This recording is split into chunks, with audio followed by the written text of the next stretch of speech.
Bonjour mes amis, quand tu sais que tout va mal, ton Shabbat te sauvera. Le tzaddik, le Rav Nissim Yagen, le tzaddik, il témoigne de cette histoire. Il y a une dame, elle est arrivée de sa grand-mère qui avait déjà quitté ce monde. Et elle lui dit comme ça dans son rêve, ma fille, il faut que tu aides tes voisins. Pourquoi? Parce que leur fille, elle est très malade.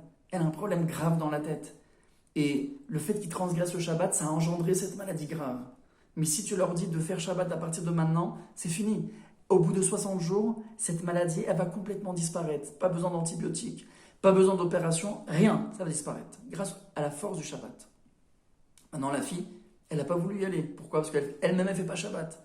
Mais comme sa grand-mère, elle est venue 5 fois de reprise dans son rêve, et elle lui a dit à la fin, d'un ton sérieux, sache ma fille, que la guérison complète de cette fille, elle est entre tes mains. Alors, et surtout que le temps, le temps pressait.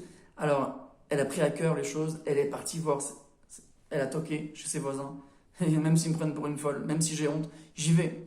Et elle va aller voir, et elle lui explique toute l'histoire, le rêve, sa grand-mère, le message de sa grand-mère, le Shabbat. Et les parents, il leur dit, c'est vrai, notre fille, elle est malade, très malade, elle est même mourante. Et les médecins, ils nous ont envoyé à la maison pour qu'elle profite de ces derniers jours, Chas v'Shalom. Mais s'il faut faire le Shabbat, alors on va le faire. Et avec plaisir. Si ça peut sauver notre vie, on le fait. Tout ce qu'il faut faire, on fera. Shabbat, on fait Shabbat. Mes amis, ils ont commencé à faire Shabbat. Et chaque jour qui est passé, dans les 60 jours, elle a commencé à se nourrir, à boire et à manger des choses qu'elle pouvait. Elle n'arrivait pas à faire. Elle n'arrivait pas à faire. Elle s'est levée, elle a mangé.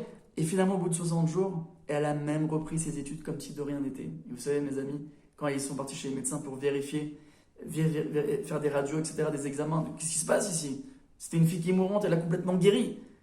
Alors ils ont vu ici un grand miracle. Il y avait eu un grand Kiddush Hashem. Et le Rav Nissim Yagen, il nous enseigne une règle dans la vie.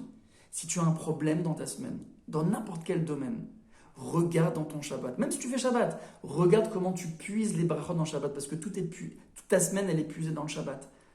Alors même une bracha, chante-la. Va le premier à la synagogue. Mais fais le maximum que tu peux faire le Shabbat. Puise.